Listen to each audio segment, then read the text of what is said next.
I have been a CASA nearly 24 years. CASA stands for Court-Appointed Special Advocate, working with abused and neglected children in the court system. I keep coming back and actually asking for cases because there are children who unfortunately are abused and or neglected, and they need someone to speak up for them. In my legal career, I've held many positions that involved CASA. I represented the Department of Health and Human Services. I've been a lawyer guardian ad litem for children. I've represented parents who have had their children placed in foster care. In all of those roles, I saw how CASA helps us do our jobs better. They provide us with information, they inspire us with their caring attitudes and volunteerism, and they always prioritize the best interest of the child.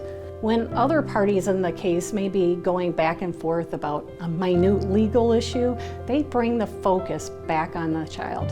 What does CASA mean to me? CASA means everything to me when it comes to child protective proceedings, child abuse and neglect proceedings. First of all, from a judicial perspective, I think that the information that the CASA volunteers provide, it really lends itself to the integrity of the justice system. The justice system only works when judges and courts have the information to make good decisions and a full picture.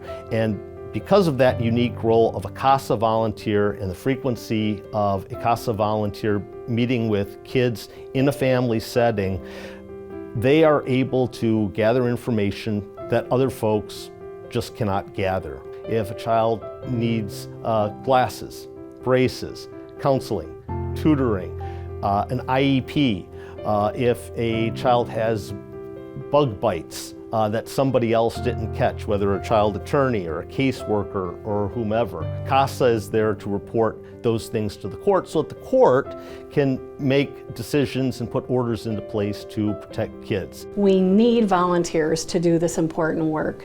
These families need our support. The children need to know that there's someone they can depend on a weekly basis to share what they're going through.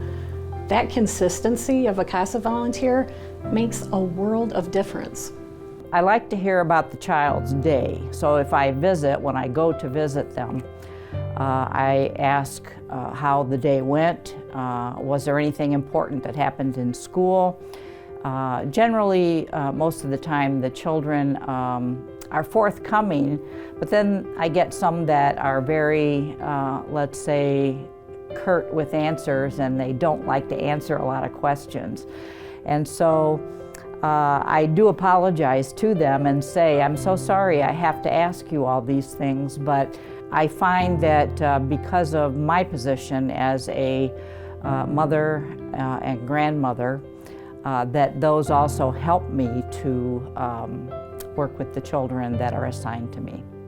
A special kind of person is drawn to child welfare work.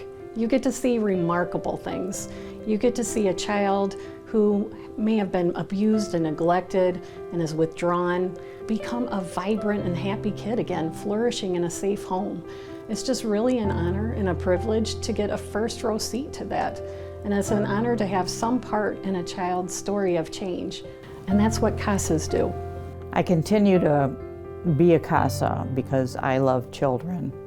As long as, I hate to say, that there are children in the system, we certainly encourage people in our county to become CASAs to assist those children.